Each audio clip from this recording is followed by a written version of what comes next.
നമസ്കാരം. മലയാളി വാർത്ത ലൈഫിലേക്ക് സ്വാഗതം. മരണ വീടുകളിൽ മുഖം ചുളിച്ച് സങ്കടപ്പെട്ട് പതിഞ്ഞ ശബ്ദത്തിൽ സംസാരിക്കുന്നവരെയാണ് നമുക്കെല്ലാം പരിചയം. എന്നാൽ പ്രിയപ്പെട്ടവരുടെ മരണം ആഘോഷമാക്കുന്ന ഒരു നാടുണ്ട്, അതാണ് ഘാന. ഘാനക്കാരുടെ മരണത്തെക്കുറിച്ച് ചോദിച്ചാൽ അവർ നിങ്ങളോട് ചിരിച്ചുകൊണ്ട് പറയും, മരണത്തെ ഞങ്ങൾ കളർഫുള്ളാക്കും. അവിടെ മരണം എന്നത് വെറും വിട പറയലല്ല, മറിച്ച് ജീവിതത്തിന്റെ അവസാന പാർട്ടിയാണ്. അത് കളർഫുള്ളാക്കിയാൽ മാത്രമേ അവർക്കൊരു സമാധാനം കിട്ടൂ. അതിനായി അവർ ഉപയോഗിക്കുന്ന ശവപ്പെട്ടികൾ ഇപ്പോൾ സോഷ്യൽ മീഡിയയിൽ വീണ്ടും ചർച്ചയായിരിക്കുകയാണ്. ഫാന്റസി കഫീൻ എന്ന് പേരിട്ട അവരുടെ ശവപ്പെട്ടികൾ കണ്ടാൽ ഇതൊക്കെ ശവപ്പെട്ടിയാണോ അതോ വല്ല ആർട്ട് എക്സിബിഷനുമാണോ എന്ന് നമ്മൾ തന്നെ ഒന്ന് ചിന്തിച്ചു പോകുന്ന അത്ര വ്യത്യസ്തതയോടുകൂടിയാണ് ഓരോ ശവപ്പെട്ടിയും ഉണ്ടാക്കിയിട്ടുള്ളത്. അതിൽ കറുപ്പും വെളുപ്പും കളറുകളിൽ സീരിയസ് ആയ ഡിസൈനുകളായിരിക്കുമെന്നൊന്നും കരുതുകയേ വേണ്ട. ഒരു കടും ചുവപ്പ് മുളകിനുള്ളിൽ നിങ്ങൾക്ക് അവസാന വിശ്രമം കൊള്ളാൻ കഴിയുമോ?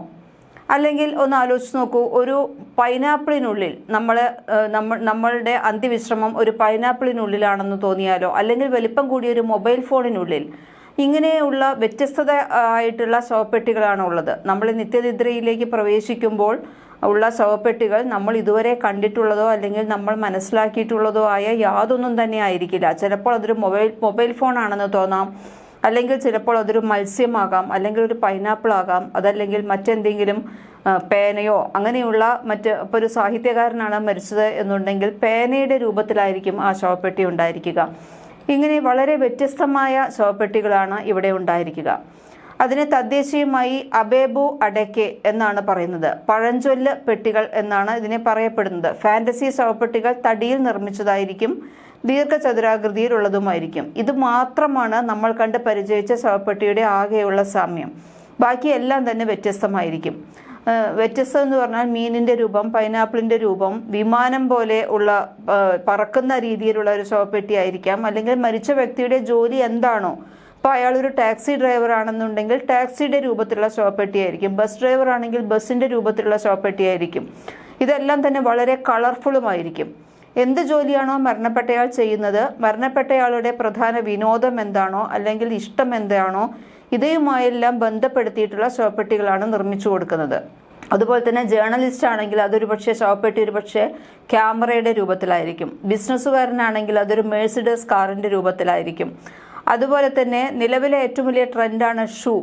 ചെരുപ്പ് നിർമ്മിക്കുന്നവരോ അല്ലെങ്കിൽ പുതിയ ബ്രാൻഡുകളോട് പ്രിയമുള്ളവരോ ഒക്കെ തന്നെയാണ് ഷൂവിൻ്റെ രൂപത്തിലൊക്കെയുള്ള ശവപ്പെട്ടികൾ ഉണ്ടാക്കുന്നത്. ഇങ്ങനെയുള്ള വ്യത്യസ്തത, തികച്ചും വ്യത്യസ്തമായ ഐഡിയകളാണ് അവർ ഉപയോഗിക്കുന്നത്. ഘാനയിലെ ശവപ്പെട്ടികൾ, പ്രത്യേകിച്ചും ഫാന്റസി ശവപ്പെട്ടികൾ, ലോകമെമ്പാടുമുള്ള ശ്രദ്ധ നേടിയിട്ടുള്ള ഒരു സവിശേഷമായ ആചാരമായി മാറിയിരിക്കുകയാണ് ഇപ്പോൾ. മരിച്ച വ്യക്തിയുടെ താല്പര്യങ്ങൾ, തൊഴിൽ അല്ലെങ്കിൽ ജീവിതത്തിലെ പ്രധാന സംഭവങ്ങൾ ഇവയെല്ലാം അടിസ്ഥാനമാക്കി രൂപകൽപ്പന ചെയ്യുന്ന ശവപ്പെട്ടികൾ എന്നാണ് പൊതുവെ ഇതിന് പറയുന്നത്. ഇത് വളരെ ആകർഷകമായിരിക്കും. അതുപോലെ തന്നെ തികച്ചും വ്യക്തിഗതവുമായിട്ടുള്ള രീതിയിൽ നിർമ്മിച്ചവയാണ്. എല്ലാം ഒരേ രീതിയിലുള്ളതായിരിക്കില്ല. ഇപ്പോൾ ഒരു ശവപ്പെട്ടികളെല്ലാം കുഴിച്ചു വെച്ചിട്ടുള്ളത് നമ്മൾ കാണുകയാണെങ്കിൽ, അത് ഒരു സെമിത്തേരിയിൽ നമ്മൾ പോയി കാണുകയാണെങ്കിൽ വളരെ വ്യത്യസ്തമായ രീതിയിലുള്ള ശവപ്പെട്ടികളാണ് നമുക്ക് കാണാൻ സാധിക്കുക. ഇതുകൂടാതെ മരണാനന്തര ജീവിതത്തിൽ അവരെ സഹായിക്കുന്നതിന് വേണ്ടിയാണ് ഇങ്ങനെ ചെയ്യുന്നത് എന്ന് പറയുന്നു. കാരണം ഇപ്പം ഈ ജന്മം ഏത് ജോലിയാണോ നമ്മൾ ചെയ്യുന്നത്, അല്ലെങ്കിൽ ഏതാണോ നമ്മുടെ ഏറ്റവും ഇഷ്ടമുള്ളത്, അത് തന്നെ അടുത്ത ജന്മത്തിലും ഉണ്ടാകുന്നതിന് വേണ്ടിയാണ് ഇങ്ങനെയുള്ള ശവപ്പെട്ടികളിൽ നമ്മളെ അടക്കം ചെയ്യുന്നത് എന്നാണ് വിശ്വസിക്കുന്നത്. ഒരാളുടെ ജീവിതവും സ്വപ്നങ്ങളും എല്ലാം ഒരു കലാസൃഷ്ടിയാക്കി മാറ്റി മരിച്ചയാൾ ആരായിരുന്നു എന്ന് ഉറക്കെ പ്രഖ്യാപിക്കുന്ന ഒരു രീതി, ഇത് ശരിക്കും രസകരം കൂടിയാണ്.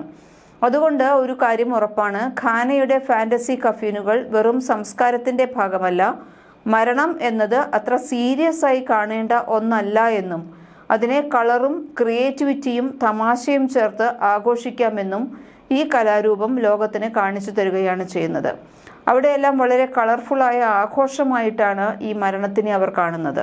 ഘാനയിലെ ശവപ്പെട്ടി മേഖലയെ സംബന്ധിച്ച് ഏറ്റവും പുതിയ തരത്തിലുള്ള ഡിസൈൻ ചെയ്തിട്ടുള്ള ശവപ്പെട്ടികൾ ചെയ്യുക എന്നുള്ളത് ആ സംസ്കാരത്തിൻ്റെ തന്നെ ഭാഗമായി മാറുന്നു.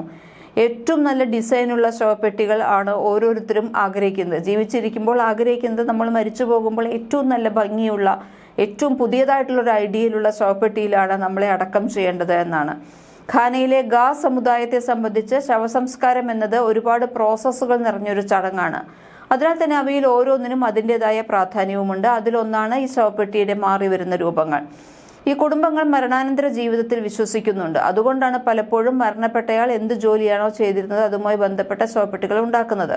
കാരണം ഇനിയുള്ള ജന്മങ്ങളിലെല്ലാം തന്നെ അവർക്ക് ഏറ്റവും ഇഷ്ടമുള്ളത് എന്താണോ അതിൽ തന്നെ തുടർന്നുകൊണ്ട് പോകട്ടെ എന്നാണ് അവർ വിശ്വസിക്കുന്നത്. ഘാനയിലെ അക്ര എന്ന പ്രദേശത്ത് ഉടലെടുത്ത ഈ കലാരൂപം ഇന്ന് ലോക ശ്രദ്ധ നേടിയിരിക്കുകയാണ്. മത്സ്യവ്യാപാരിക്ക് മീനിന്റെ രൂപത്തിലുള്ള ശവപ്പെട്ടി, കർഷകന് പൈനാപ്പിളിന്റെ പോലത്തെ, ഡ്രൈവർക്ക് ലോറിയുടെ രൂപത്തിൽ, ഇങ്ങനെ ഓരോ വ്യക്തിയുടെയും ജീവിതത്തെ ഈ ശവപ്പെട്ടികൾ ഓർമ്മിപ്പിക്കുകയാണ് ചെയ്യുന്നത്. വിഖ്യാത ഫോട്ടോഗ്രാഫറായ റേഗുല ഷുമിയുടെ ചിത്രങ്ങളിലൂടെ ഈ കലാരൂപം ലോകം അറിഞ്ഞത്. മത്സ്യക്കച്ചവടക്കാരനോടുള്ള ആദരസൂചകമായി നിർമ്മിച്ച മത്സ്യത്തിന്റെ ആകൃതിയിലുള്ള ശവപ്പെട്ടി, ഗ്രാമങ്ങളിലേക്ക് തക്കാളി കൊണ്ടുപോകുന്ന ഡ്രൈവറെ ഓർമ്മിപ്പിക്കുന്ന തക്കാളിയുടെ ആകൃതിയിലുള്ള ശവപ്പെട്ടി, ഇതുകൂടാതെ ബെഡ്ഫോർഡ് ട്രക്കിന്റെ രൂപത്തിലുള്ള ശവപ്പെട്ടി, ഇവയെല്ലാം വളരെയധികം വൈവിധ്യമുള്ളതാണെന്നാണ് പറയുന്നത്. ഘാനയിലെ പ്രശസ്തനായ ശവപ്പെട്ടി നിർമ്മിക്കുന്ന ഒരാളാണ് പാജോ എന്നറിയപ്പെടുന്ന ജോസഫ് ടെറ്റെ അക്ഷോക് എന്ന് പറയുന്ന ആള്. അക്ര കേന്ദ്രീകരിച്ച് ജോലി ചെയ്യുന്ന ജോ ഡിസൈൻ ചെയ്യുന്ന ശവപ്പെട്ടികളെല്ലാം വളരെയധികം വ്യത്യസ്തത പുലർത്തുന്നവയാണ്. അതിൽ പുതിയ തലമുറകളുടെ ഭ്രമത്തിനും അഭ്യർത്ഥനയ്ക്കും അനുസരിച്ചിട്ടുള്ള ബാഗുകൾ അല്ലെങ്കിൽ ഷൂ അങ്ങനെയുള്ള സംഭവങ്ങളെല്ലാം കാണുന്നുണ്ട്. ഘാനയിലുള്ള ഈ ഫാഷൻ പ്രേമികളുടെ എല്ലാം ആരാധന ഉള്ളതുകൊണ്ടാണ്, അവർക്കെല്ലാം ആഗ്രഹമുള്ളതുകൊണ്ടാണ് ഇതുപോലുള്ള ഡിസൈൻ ചെയ്യുന്നത് എന്നാണ് ജോ പറയുന്നത്. ഘാനയിലെ ശവപ്പെട്ടി നിർമ്മാണശാലകളിൽ ക്യാനെ കൊയിന്റെ നേതൃത്വത്തിൽ ഒരു കലാരൂപം വളർന്നു വന്നു. പാജോ പിറവ്യ, ഡാനിയൽ മെൻസ, കുഡിയോ അഫുതു, എറിക് അഡ്ജറ്റെ അണങ് എന്നിവരെ പോലുള്ള കലാകാരന്മാർ, ഘാനയിലെ കലാകാരന്മാരുടെ പേരാണ് പറഞ്ഞത്, അവരെല്ലാമാണ് ഈ ശവപ്പെട്ടി നിർമ്മാണത്തിൽ ഏറ്റവും കൂടുതൽ പ്രാധാന്യത്തോടു കൂടി ചെയ്യുന്ന ആൾക്കാർ. ഈ കലാസൃഷ്ടികൾ വെറും ശവസംസ്കാര ചടങ്ങുകൾക്ക് മാത്രമുള്ളതല്ല. അവ പാരീസിലെ British Museum, Brooklyn Museum, Royal Ontario Museum, Boston MFA തുടങ്ങിയ ലോകപ്രശസ്ത മ്യൂസിയങ്ങളിൽ പ്രദർശിപ്പിക്കപ്പെടുകയും ചെയ്തിട്ടുണ്ട്. ഇവയ്ക്കെല്ലാം അന്താരാഷ്ട്ര അംഗീകാരവും നേടിയിട്ടുണ്ട്. അപ്പോൾ ഇത് വളരെ നിസ്സാരമായൊരു കാര്യമല്ല. പാജോ വരുന്നത് ഇത്തരത്തിൽ ഫാന്റസി ശവപ്പെട്ടികൾ നിർമ്മിക്കുന്ന കുടുംബത്തിൽ നിന്നാണ്. 16-ാമത്തെ വയസ്സിൽ അമ്മാവനാണ് ജോയെ ഇങ്ങനെ ശവപ്പെട്ടി ഡിസൈൻ ചെയ്യാനും നിർമ്മിക്കാനും പഠിപ്പിച്ചത്. ഷൂസ്, ഫിലിം ക്യാമറകൾ, ബാസ്കറ്റ് ബോളുകൾ, ഡ്രം മെഷീൻ, പെപ്സി ബോട്ടിൽ തുടങ്ങി പല ആകൃതിയിൽ നിർമ്മിക്കപ്പെട്ട ശവപ്പെട്ടികളുടെ ചിത്രങ്ങൾ ഇൻസ്റ്റാഗ്രാമിൽ പോസ്റ്റ് ചെയ്തതോടെയാണ് ജോയ്ക്ക് ആരാധകരുണ്ടായത്. അങ്ങനെ ഫോളോവേഴ്സിന്റെ എണ്ണവും കൂടി. പാരീസിലെ പോംപിഡൌ സെന്റർ, ലണ്ടൻ V&A, ന്യൂയോർക്കിലെ ബ്രൂക്ലിൻ മ്യൂസിയം എന്നിവിടങ്ങളിലെല്ലാം ജോയുടെ ഡിസൈനുകൾ പ്രദർശനത്തിന് വെച്ചിട്ടുണ്ട്. ഘാനയിലെ ശവപ്പെട്ടികൾ മരണത്തെക്കുറിച്ചുള്ള കാഴ്ചപ്പാടുകളെല്ലാം തന്നെ വെല്ലുവിളിക്കുന്നവയാണ്. അവ മരണത്തിന്റെ വേദനയെ ലഘൂകരിക്കുന്ന ഒരു കലാപ്രകടനമാണ്. അബൈബു അദേക്കായ് എന്നാണ് പറയുന്നത് ഈ ശവപ്പെട്ടികളെ. മരിച്ചവരുടെ സ്വപ്നങ്ങളും വ്യത്യസ്തതകളുമാണ് ഒരുമിപ്പിക്കുകയാണ് ചെയ്യുന്നത്. ഈ കലാരൂപം ഘാനയുടെ സമ്പന്നമായ സാംസ്കാരിക പാരമ്പര്യത്തെയും ജീവിതത്തെക്കുറിച്ചുള്ള കാഴ്ചപ്പാടിനെയുമാണ് പ്രതിഫലിപ്പിക്കുന്നത്. ലോകം മുഴുവൻ മരണത്തെ ദുഃഖത്തിൻ്റെയും വേർപാടിൻ്റെയും പ്രതീകമായി കാണുമ്പോൾ ഘാനയിലെ ഫാന്റസി കഫീനുകൾ നമ്മളോട് പറയുന്നത് മരണം ഒരു ആഘോഷമാക്കാം എന്നാണ്. ഈ അതുല്യമായ കലാരൂപം ജീവിതത്തിൻ്റെ അവസാനവും കലയും ഓർമ്മകളും ഒത്തുചേരുന്ന ഒരു അത്ഭുതം തന്നെയാണ്. ഓരോ ശവപ്പെട്ടിയും മരിച്ച വ്യക്തിയുടെ ജീവിതമാണ് കാണിക്കുന്നത്. അപ്പോൾ ഇതൊരു വെറും ശവപ്പെട്ടി മാത്രമല്ല, ആ ജീവിതത്തിനോട് നമ്മൾ കാണിക്കുന്ന ആദരവ് കൂടിയാണ്. അപ്പോൾ ഏറെ താമസിയാതെ ചിലപ്പോൾ നമ്മുടെ നാട്ടിലും ഇതുപോലുള്ള ആചാരങ്ങൾ വരാൻ സാധ്യതയുണ്ട്. ഇപ്പോൾ തന്നെ ഇത് ലോക പ്രശസ്തമായിരിക്കുകയാണ്. അതുകൊണ്ട് തന്നെ ഇനി നമ്മുടെ ശവപ്പെട്ടി നിർമ്മാണവും ഇതുപോലെ തന്നെ നമ്മുടെ ജോലിയുമായി ബന്ധപ്പെട്ട് അല്ലെങ്കിൽ നമ്മുടെ ഏറ്റവും ഇഷ്ടത്തുമായി ബന്ധപ്പെട്ടിട്ടുള്ള പല രീതിയിലും പല രൂപത്തിലുമുള്ള ശവപ്പെട്ടികൾ നമ്മുടെ നാട്ടിലേക്കും വരാൻ സാധ്യതയുണ്ട്. അങ്ങനെയാണെങ്കിൽ നമുക്കെല്ലാം ഇത്രയും നല്ല, ഇപ്പോൾ പൈനാപ്പിളിൻ്റെ പോലെയും അല്ലെങ്കിൽ മെഴ്സിഡസ് കാറിൻ്റെ പോലത്തെ ശവപ്പെട്ടിയിലോ അതല്ലാന്നുണ്ടെങ്കിൽ തക്കാളി പോലത്തെ അങ്ങനെ നമുക്ക് ഇഷ്ടപ്പെട്ട ഏതെങ്കിലും ഒരു രൂപത്തിലുള്ള പേനയുടെ അല്ലെങ്കിൽ ക്യാമറയുടെ ഒക്കെ രൂപത്തിലുള്ള ശവപ്പെട്ടികൾ നമുക്കായിട്ട് ഒരുങ്ങുകയാണെങ്കിൽ എന്ത് രസമായിരിക്കും അല്ലേ? നോക്കാം.